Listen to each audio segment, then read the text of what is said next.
صور تكشف حصول المغرب على أقوى أنظمة إسرائيلية مضادة للصواريخ. أصبح تسليم المغرب لنظام الدفاع الجوي الإسرائيلي باراك ام اكس أمرا ظاهريا بعد بروز صورة حصرية تداولتها مواقع مهتمة بالشأن العسكري لنظام المتطور يحمل ألوان قوات المسلحة الملكية.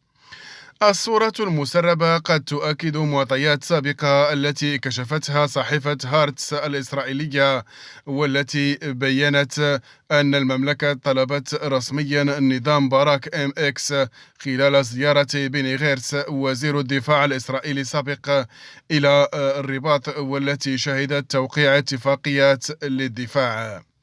ويعد هذا النظام الجوي الإسرائيلي من أقوى الأنظمة المضادة للصواريخ والطائرات بدون طيار عبر العالم، فضلا عن قدرته الاستخدام سواء عبر البر أو البحر. وإذا تقوم شركة الصناعات الفضائية الإسرائيلية مصنعة لها، إن النظام قادر على مواجهة معارك وصد مختلف التهديدات المحيطية.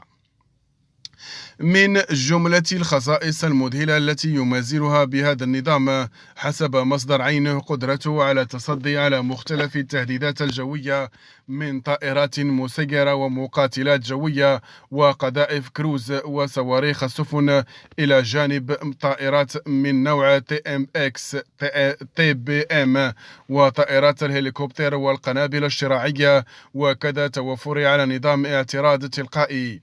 ويتوفر النظام باراك ام اكس على 3 أنظمة متنوعة، أولها اي باراك، والتي يستطيع اعتراض الصواريخ على مسافة 35 كيلومترا، وباراك ام راد، والذي تصل مسافة اعتراض الصواريخ إلى 70 كيلومترا، ثم باراك لارد بمسافة تصل إلى 150 كيلومترا.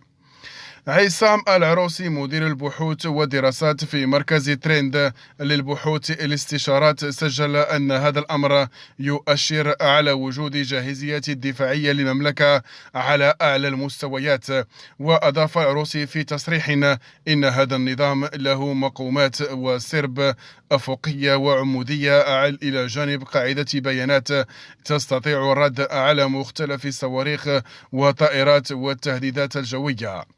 إضافة لهذا النظام الجوي الإسرائيلي، كانت تقارير متطابقة قد كشفت عن حصول المملكة على منظومة الدفاع الجوي اف بي 2000 بالصينية. وكذا في أبريل الماضي وافقت إدارة الأمريكية على حصول المغرب على نظام هيمارس للدفاع الجوي، وهو ما يؤشر على استعداد الكبير للقوات المسلحة الملكية في مجال الدفاع.